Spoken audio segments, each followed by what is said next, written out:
Hola chicos, buenas tardes y bienvenidos a una nueva jornada de lo que son lecturas colaborativas, edición PhD. Hoy vamos a revisar lo que es la coordinación, manejo de víctimas y vigilancia epidemiológica en un evento adverso. Dale. Bueno, ya hemos revisado conceptos como lo que son los efectos generales de un desastre en salud, organización del sector salud para gestión, preparación de desastre y mitigación.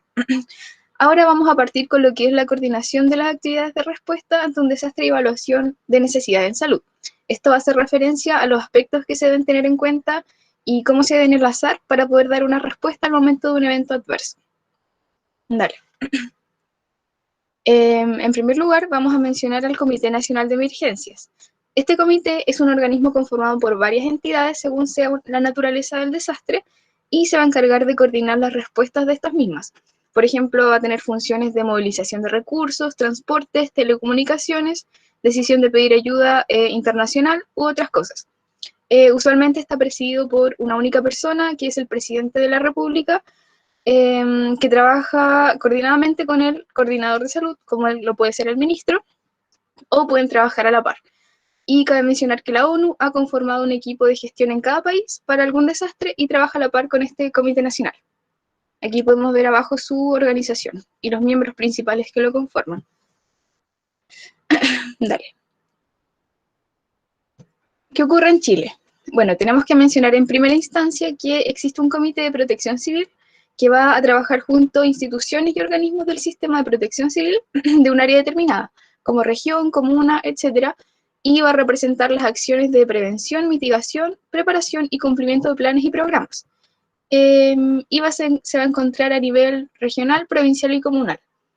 Al momento de una emergencia, se va a constituir un COE, que es un comité de operaciones de emergencia que va a representar a entidades, organismos, servicios del sistema de protección civil y lo que sea necesario para coordinar una respuesta y posterior rehabilitación. Estos organismos se van a reunir en un espacio físico llamado Centro de Operaciones de Emergencia.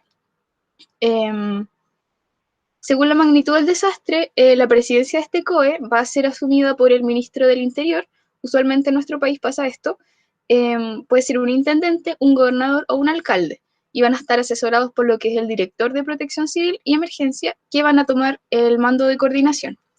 A nivel macro, vamos a distinguir lo que es un mando técnico, que va a estar asociado a una organización o sector, un mando de coordinación asociado a directores de protección civil o emergencia y un mando de autoridad que va a estar asociado a autoridades de gobierno interior, que van a asumir principalmente la presidencia. Dale. También vamos a tener lo que es un comité sanitario de emergencias. Como habíamos mencionado, el coordinador de salud apoya permanentemente al Comité Nacional de Emergencias. También se va a convocar a este organismo, que va a estar conformado principalmente por representantes del Ministerio de Salud, Servicio de Saneamiento y Abastecimiento de Aguas, organizaciones de voluntarios acreditadas como Cruz Roja y otros ministerios de socorro sanitario.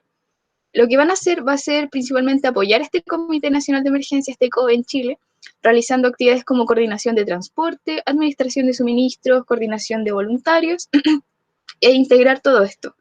El portavoz de este comité va a ser el coordinador del sector salud, que puede ser en nuestro país el ministro de salud, y va a tener como tareas, por ejemplo, dirigir actividades de socorro del sector, establecer prioridades de acción, aprobar comunicados de prensa y autorizar o pedir ayuda externa o internacional. Dale. Aquí vamos a tener un poco lo que es la coordinación de actividades sanitarias de emergencia, como lo habíamos mencionado, referente a atención médica, salud ambiental, vigilancia epidemiológica, entre otras. Dale. Evaluación de necesidades. Bueno, el principal problema de operaciones en desastres es la cantidad de informes que se van a generar de parte de distintas entidades referente a los efectos de un desastre. Para esto, la información que debe tener el comité de manera inmediata debe responder a estos tres objetivos, que va a ser definir la población afectada, identificar y prever necesidades no cubiertas de la población, evaluando el daño y los recursos que pueden existir, y identificar los riesgos potenciales, como puede ser alguna enfermedad. Esta información debe ser en primera instancia oportuna. Es más importante que sea oportuna a que sea completa. para que las decisiones que se deban tomar sean tomadas lo más rápido posible. Dale. Bueno, vamos a tener luego las necesidades informativas. Estas van a mostrar los posibles cambios en necesidades y prioridades que pueden producirse en los periodos después de desastres. Las principales necesidades informativas, o sea, lo que vamos a necesitar saber para la toma de decisiones, en orden de prioridad, lo primero va a ser el área geográfica afectada, junto al tamaño de la población y su distribución. Luego vamos a tener las condiciones de los sistemas de transporte y comunicaciones, luego la disponibilidad de recursos como los del agua potable, alimentos, servicios de salud y refugios, el número de víctimas referente a la cantidad de población afectada, no a fallecimientos ni desaparecidos. Luego vamos a tener los daños sufridos de los hospitales y la capacidad de ellos de proporcionar servicios. Luego la localización y número de personas que se desplazaron, es decir, que evacuaron, y el cálculo de muertos y desaparecidos, es la última prioridad a saber. Dale. Luego vamos a tener la información básica, que esta es la que debe ser previamente conocida por los comités de emergencia y que son recolectadas ya sea de desastres anteriores o por un estudio previo en la zona y debe estar incluida en el plan si es que existiese. Aquí vamos a tener, por ejemplo, el tamaño de distribución de la población, vías principales de evacuación y topografía, distribución de los servicios, etc. Es decir, todo lo que ya necesita saber el comité, el COE, para tomar decisiones. Dale. Los métodos para recoger información. Esta va a hacer referencia a la información después de que ha pasado el peligro, es decir, el desastre, y va a permitir evaluar el impacto del evento adverso, y van a ser principalmente 5 maneras de obtener información. La primera que tenemos es la observación aérea, que esta va a proporcionar información sobre extensión e impacto macro del desastre, es muy poco específica.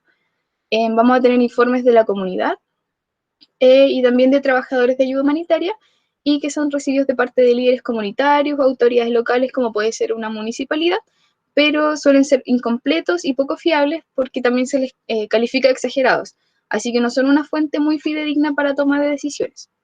Luego vamos a tener informes de los medios de comunicación, que han sido considerados una buena fuente, pero no imprescindible para la toma de decisiones, pero permiten saber magnitud del daño y algunas vivencias, por ejemplo, en primera persona. Y vamos a tener también informes regulares de instalaciones existentes, como por ejemplo establecimientos de aguas, de electricidad, que van a emitir informes sobre su funcionamiento y estado actual en el momento de la emergencia. Y es una fuente muy fidedigna. Dale. En último lugar, vamos a tener las encuestas. Estas son las más fiables, ya que se obtiene información cuantitativa y objetiva, y se pueden realizar durante el desastre y cuando ya ha pasado. Y según eso se van a dividir en 3 etapas. Por ejemplo, en la primera, que va a realizarse en el momento como del desastre, hasta 2 días después del impacto, va a ser una evaluación rápida inicial de daños y se van a definir prioridades a grandes rasgos. Y, por ejemplo, aquí tenemos lo que es la observación aérea, como habíamos mencionado. La segunda etapa va a ser algunos días después, y se va a hacer principalmente una encuesta de salud multidisciplinaria. Y debe ser realizada por organismos de salud para después organizar planes de respuesta de manera más macro, más humanitaria, como planes de campaña humanitaria. Y la tercera va a ser una encuesta sobre problemas específicos y va a servir como una base para establecer la etapa de rehabilitación. Eso. Siguiente. Ya. Pasando a lo siguiente, el manejo de multitud de víctimas. Siguiente. Para empezar tenemos que, bueno, la mayoría de las lesiones se producen durante el impacto de este evento, lo que hace que las mayores necesidades de asistencia de urgencia sean en las primeras horas posteriores al evento adverso. También es de gran importancia la preparación del personal para el trabajo en terreno, en especial en lo que sería la clasificación de víctimas según la urgencia de atención, y para tener también los cuidados pertinentes en el momento. En el manejo de víctimas se puede dividir en 3 campos principales. Primero tenemos la asistencia urgente prehospitalaria, 2, la recepción y tratamiento en el hospital, y tercero, la redistribución de los pacientes a otros hospitales en caso de ser necesario. Siguiente. Bueno, en la asistencia urgente prehospitalaria tenemos, la primera parte, búsqueda, rescate y primeros auxilios. De manera práctica, tenemos que en la realidad es que la primera ayuda proviene de la comunidad, ya que, por ejemplo, en un terremoto, no tenemos necesariamente una respuesta inmediata, rápida, de 15 minutos o 10 minutos, como sería en una normalidad de una ambulancia, por ejemplo, sino que la respuesta que tenemos o la ayuda que tenemos sería de esas personas que resultan ilesas de ese terremoto, que van a ayudar a aquellos que necesitan ayuda, que no necesariamente van a ser profesionales o van a estar capacitados. Y también tenemos otro punto importante dentro de esto, que la calidad de la respuesta está totalmente vinculado a la preparación y la formación de estos organismos, de los organismos ya sea que es de los hospitales o organismos de ayuda, como por ejemplo las brigadas, que no necesariamente se requieren o deben ser profesionales del servicio de un hospital, sino que también puede ser parte de la comunidad. Siguiente. Los cuidados en terreno. En este punto tenemos que tener en cuenta que el transporte debe ser escalonado. ¿Con qué me refiero a esto? De que, teniendo en cuenta el contexto, no se puede tener un transporte efectivo de toda la gente, sino que tenemos que tener un cierto orden o una cierta como categoría basada en lo que vamos a ver más adelante, por ejemplo, el triaje. Y por esto es que necesitamos que los tratamientos que reciban la gente tienen que ser para tolerar los retrasos que se puedan dar en el momento. También es importante que la creación de estos equipos móviles de asistencia para los trabajos en terreno, más allá de que esté el SAMU, sino que hayan otros equipos extras para el trabajo. Y también que el establecimiento de las estaciones de primeros auxilios sean tanto en las proximidades de los servicios asistenciales, como también en los puntos de mayor riesgo de las ciudades o del lugar de impacto. Y también en los hospitales, importante es potenciar las camas y los servicios. Y como esto sería con las altas selectivas bajo criterio. Obviamente, la postergación de cirugías no prioritarias y también la delegación de tareas, como por ejemplo en cuanto a las tareas del personal de enfermería, y sería, por ejemplo, delegar tareas de enfermería al personal técnico, obviamente bajo criterio profesional, para permitir el uso del personal al 100%.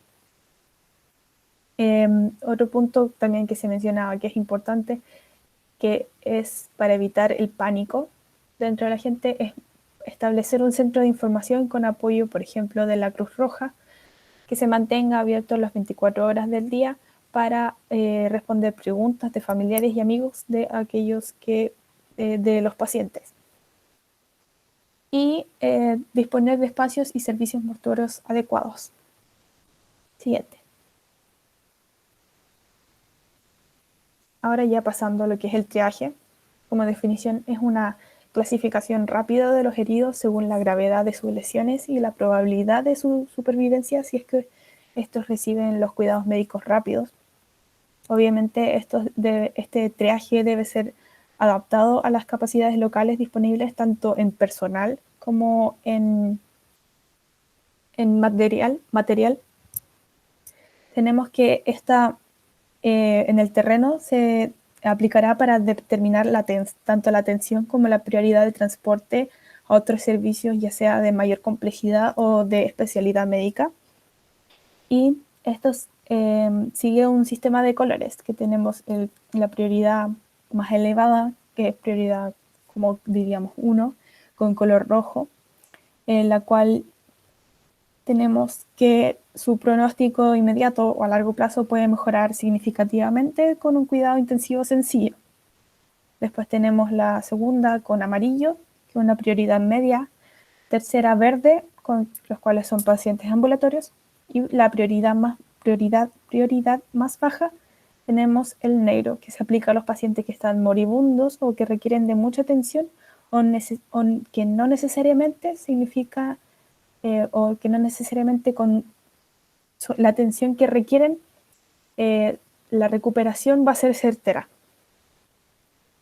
En el caso de que en el lugar no se disponga de un personal sanitario capacitado, siempre se recomienda que en aquellos equipos de ayuda como bomberos u otros se disponga de algún responsable que esté capacitado en triaje. Siguiente.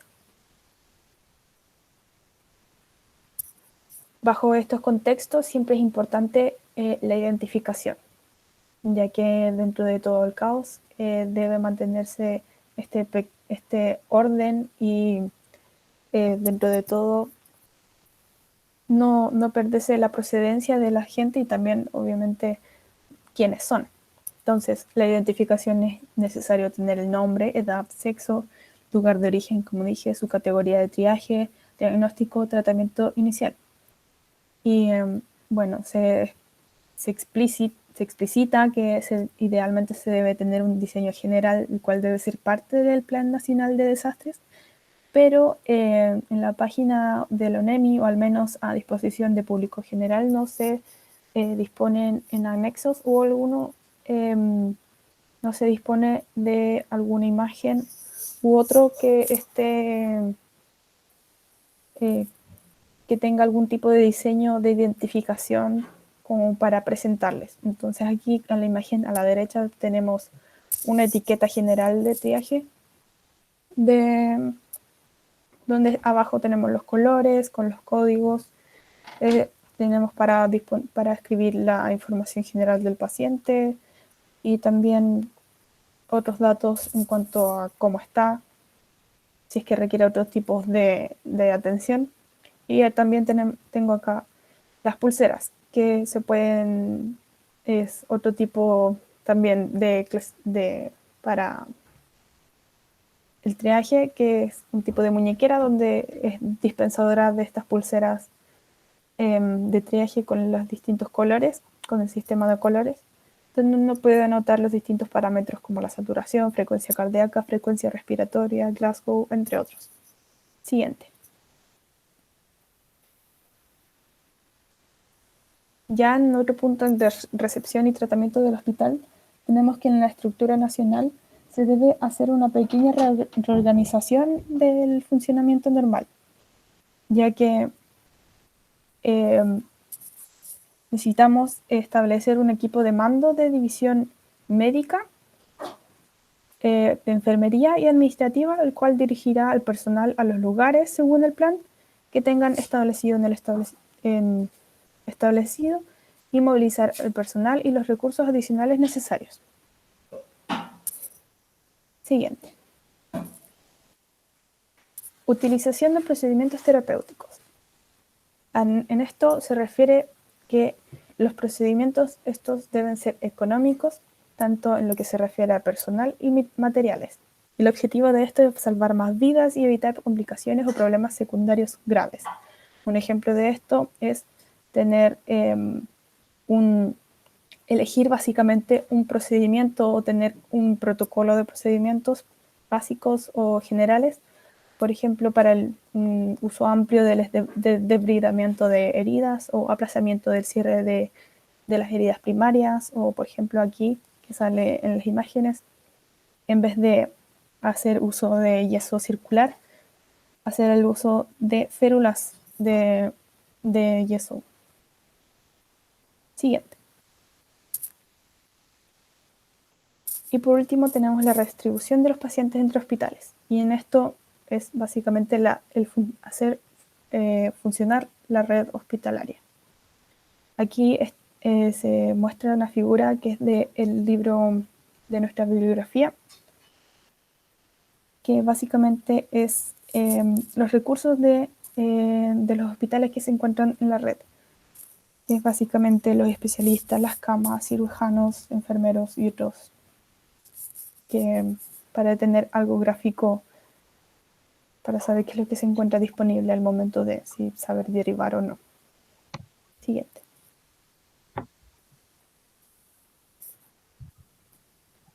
Bueno, y en nuestro caso, nuestra red sería el Servicio de Salud Araucanía Sur, donde tenemos como el corazón, por así decirlo, o el hospital de mayor complejidad en Temuco, el Hospital Hernán Enríquez Aravena, junto con otros alrededor de la región de mediana complejidad, como sería el de Villarrica o en Imperial, Lautaro, entre otros.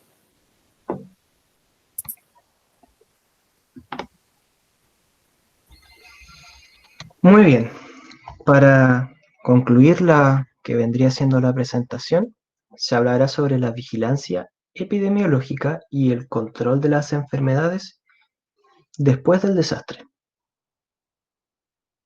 La importancia de este estudio radica en que luego de un desastre natural tienden a aparecer enfermedades que van a ser colaterales a dicho desastre, y esto está basado en que va a aumentar los factores de riesgo a los cuales se van a someter las personas que están en contacto con dicha enfermedad.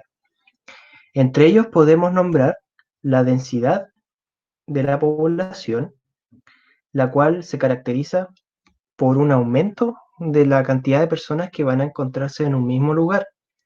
Ello tiene mucho que ver con el desplazamiento de la población, lo cual a las personas verse afectadas en el entorno que viven, tienden a desplazarse a un lugar en conjunto, ya sea por ejemplo campamento o viviendas de familiares, si es que es en un ambiente urbano de gran tamaño, lo cual tiende a aumentar el hacinamiento a los cuales se van a someter esas personas. En un tercer punto tenemos la interrupción de servicios sanitarios y contaminación, y ello tiene un especial interés en el agua y en el tratamiento de aguas servidas. Ello es debido a que un mal manejo de esto puede traer una gran cantidad de enfermedades de diferente índole. Sin embargo, esto no se limita a ello, sino que también va a comprender tanto el manejo de la electricidad como el manejo del gas y otros servicios que son básicos para las personas. Los nuevos alimentos provisorios tienen que ver con que en el momento en que nosotros vamos a tener un desastre, principalmente los que son de gran magnitud y afectan a una gran cantidad de personas, ven afectada la producción de dichos alimentos, en lo cual en algunos casos se tiene que recurrir a ingresos alternativos de dichos alimentos. Se debe comprobar que dichos alimentos estén en un buen estado y que se mantengan de manera inocua, es decir, que no tengan contaminación en ellos. Tiene que ver también con la interrupción de servicios sanitarios y contaminación.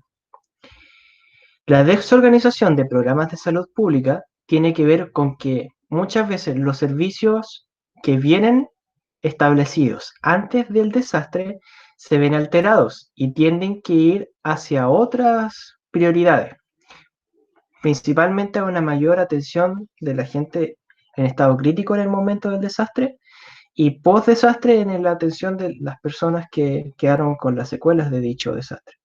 Es un punto de alta prioridad, puesto que se tiene que volver lo más rápidamente a la normalidad y muchas veces interviene con otras medidas que idealmente tendrían que tomarse, pero no pueden serlo debido a que hay otros puntos más graves, como los programas de vacunación, por ejemplo. El desplazamiento de animales domésticos y salvajes, que al igual que las personas, cuando se somete a un desastre natural de gran magnitud, por ejemplo, un gran incendio o otros desastres como huracanes, terremotos, tornados, tienden a desplazar la población animal. Y ellos poseen, también que nosotros, enfermedades. Funcionan como vectores de enfermedades, los cuales tienen que ser revisados y en un caso de mayor complejidad, supervisados por un veterinario. Para concluir, los cambios ecológicos, los cuales son los más evidentes en el momento del desastre. Es por ello que se debe instalar un plan el cual prevenga la transmisión de dichas enfermedades. Y ello va a contemplar 3 puntos. El primero es poner en práctica las medidas que vienen desde los sectores de más arriba del control, es decir, de la salud pública. Por ejemplo, programas de vacunación, aunque son bastante raros, o el control de los vectores que van a enviar las enfermedades. El notificar los brotes de las enfermedades con tal de tomar dichas medidas de control. Y esto va a ser principalmente dado por los epidemiólogos del país. Para ello se necesitan investigar dichos brotes de enfermedades, lo cual también será realizado principalmente por el servicio epidemiológico. Es por ello que se va a instaurar este sistema de enfermedades, el cual se va a encargar de revisar las diferentes patologías que van a ir apareciendo en la población. Se tiene que tener especial cuidado con ello, ya que una gran cantidad de síndromes pueden ir apareciendo entre dicha población, pero eso no significa que sea una afección a la población en general, sino que puede ser casos particulares. Es por ello que deben ser estudiados con gran cuidado. Se debe preparar este sistema de vigilancia de manera rápida y tiene que ser flexible, es decir, que tiene que estar predispuesto hacia las posibles complicaciones que se vayan a generar después del desastre natural. Y ello es necesitado porque, como mencionamos anteriormente, el sistema normal que va a incluir el servicio de salud, incluido el sistema de vigilancia de las enfermedades que tenemos antes del desastre, va a verse alterado. Y aquí es donde salen los epidemiólogos, los cuales en todo el país se encargan de ir recopilando la información local después del desastre.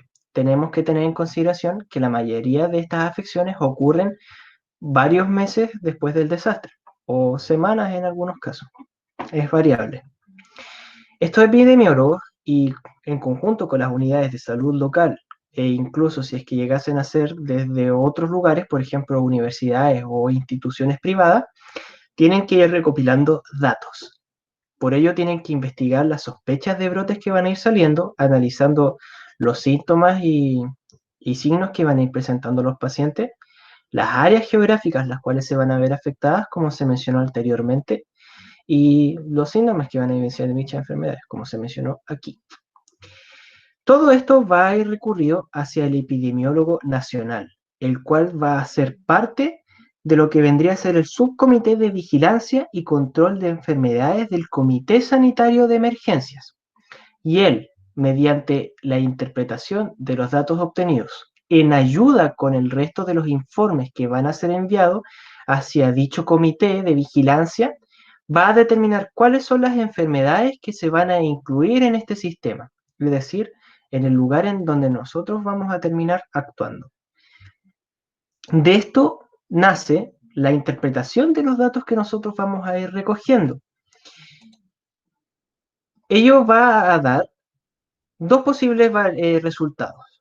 Si es que los informes relatan de que se aumenta el número de casos en el parámetro que se va a haber estudiado, significa que el sistema de vigilancia resulta efectivo, es decir, que, como se dice coloquialmente, se dio en el clavo, por así decirlo, en la enfermedad que nosotros estábamos buscando, y eso se va a ver alterado por el desastre natural que ocurre en el momento que viene a ser después de dicho desastre. Esto no significa que el aumento haya sido, que haya un aumento de las enfermedades, sino que se tiene un mayor conocimiento de lo que nosotros estamos viendo después del desastre, es decir, una mejora en la trazabilidad. Si es que este informe resulta negativo, es decir, que no hay un aumento del parámetro que nosotros estudiamos, no significa que no sea provechoso. Todo lo contrario, significa que nosotros podemos destinar posiblemente o potencialmente los recursos que habrían ido en el estudio de esta enfermedad hacia otros lugares. Por ejemplo, la atención del público o tal vez tratar de poder restituir algunos de los parámetros que estaban faltando tras el evento adverso. Y frente a ello, resulta una pregunta que se han generado en los últimos años, si es que se recomienda la difusión de los datos obtenidos en los estudios, ya que ello podría dar tal vez una mal comprensión de lo que vendría a ser lo que conlleva la situación actual de las enfermedades. Actualmente se recomienda que el acceso sea libre, puesto que en los tiempos de hoy en día el acceso a los datos de investigaciones científicas no se ve tan complicado como antes. Sin embargo, si es que se llegan a utilizar estos estudios, siempre se debe aplicar la fuente del cual provienen, para no generar posteriormente, ya sea en los servicios de comunicación hacia a las personas o entre la misma población, malentendidos. Por otro lado, los servicios de laboratorio que ayudan a recopilar la información resultan siendo un gran aporte, ya que en cuanto a la gestión de la salud pública, es de vital importancia el poder monitorear cómo van avanzando dichas enfermedades. Para ello, los laboratorios necesitan tener las siguientes características. Deberían ser de acción rápida, con buenos resultados y poco margen de error para que las investigaciones conlleven los mejores resultados y se disminuya dicho margen de error en cuanto a la trazabilidad de dichas enfermedades. Idealmente son investigaciones independientes, pero dichos laboratorios pueden ser de distinta procedencia. Puede ser tanto de índole gubernamental como pueden ser de índole independiente. Y los servicios de laboratorio aumentan en gran cantidad la demanda por los diagnósticos que se pueden requerir tras el desastre, por lo cual siempre se tiene que tratar de buscar medidas alternativas para dicho diagnóstico. Por ejemplo, las tomas de muestra las tomas de muestras que vendrían a ser, por ejemplo, de parasitosis, que se encuentran en el momento de desastre, pueden ser fácilmente realizadas en el campo abierto, es decir, sin la necesidad de un laboratorio de gran complejidad. Por ello es que nosotros tenemos que tratar de buscar alternativas para que estos servicios de gran complejidad se mantengan realizando otros servicios. Finalmente, se requiere una adecuada coordinación entre los distintos laboratorios disponibles a nivel nacional.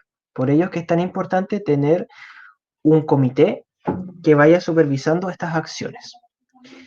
Si es que no se puede garantizar el acceso hacia los laboratorios locales, es decir, los que se encuentran en el lugar que va a estar presente en el momento del desastre, se tiene que tratar de enviar los resultados hacia los laboratorios de referencia.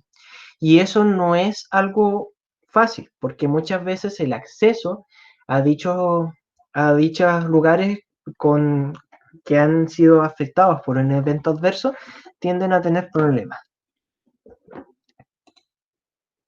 Para concluir, tenemos que tomar en cuenta que en algunos casos se requieren programas de vacunación, lo cual es complicado, ya que muchas de las afecciones que pueden afectar a la población tras el desastre, por ejemplo, la cólera o fiebre tifoidea, que son los ejemplos que nos da el texto, necesitan tratamientos largos, es decir, necesitan varias dosis de la vacuna para que se pueda tener una recuperación idónea. Por ello es que no se recomienda programas de vacunación masiva. Ojo con ese detalle, vacunación masiva, ya que tienden a saturar lo que vendría a ser el sistema de salud, destinando recursos que pueden ser necesarios en otras áreas de mayor complejidad hacia el servicio de vacunación. Por ello, es que siempre se trata de priorizar primero la inocuidad de los servicios que nosotros tengamos, por ejemplo, el acceso a un agua potable libre de contaminación o un buen manejo de sustancias de desecho. Entre otros factores, se recomienda, por otro lado, sí vacunar a los trabajadores de la salud, ya que van a estar expuestos a dichas enfermedades, ya que van a estar en cuanto a la atención de la población. Ya mencionamos que esto requiere una gran cantidad de trabajadores. Y el último detalle es que no se puede supervisar bien las técnicas utilizadas y la esterilidad, principalmente en lo cual vendría a ser la adquisición de dichas vacunas, ya que la gran mayoría de estas, por no decir casi todas, requieren refrigeración. y como mencionamos en un principio, la electricidad va a verse afectada en dicho desastre, incluso después del desastre. Se debe supervisar si es que se llegasen a necesitar dichas vacunas que se mantengan en un buen estado. Una consideración especial es el tétanos, porque generalmente en la población adulta no suelen haber aumentos en la incidencia de tétanos en un desastre o evento adverso. Puede darse en muchas otras enfermedades también, pero este es el mayor referente que nosotros vamos a ir viendo. Sí se recomienda tener un monitoreo especial en el caso de los niños, ya que si bien deberían tener las vacunas correspondientes, muchas veces no es así el caso. Aquí dejamos adjunta una tabla del informe del Ministerio de Salud que muestra cuándo se debe vacunar a una persona en caso de haberse contagiado con el tétanos. Concluyendo, la transmisión de zoonosis, que se conocen como las enfermedades que son transmitidas como los animales, los cuales actúan como un vector de transmisión, son de importancia en muchas enfermedades que nosotros tenemos en Chile, como por ejemplo vendría a ser la hidatidosis o la enfermedad de Chagas en el norte. El hantavirus es una de las más complicadas que nosotros tenemos. Esto tiene que ver con la migración de los animales y como ya se mencionó varias veces también, la mantención de los servicios básicos. Se debe establecer un mecanismo de vigilancia e identificación epidemiológica para ver cualquier alteración en dichas enfermedades. Y finalmente, como ya se mencionó, los animales tienden a acercarse a los asentamientos humanos. Y con eso concluimos la presentación. Muchas gracias.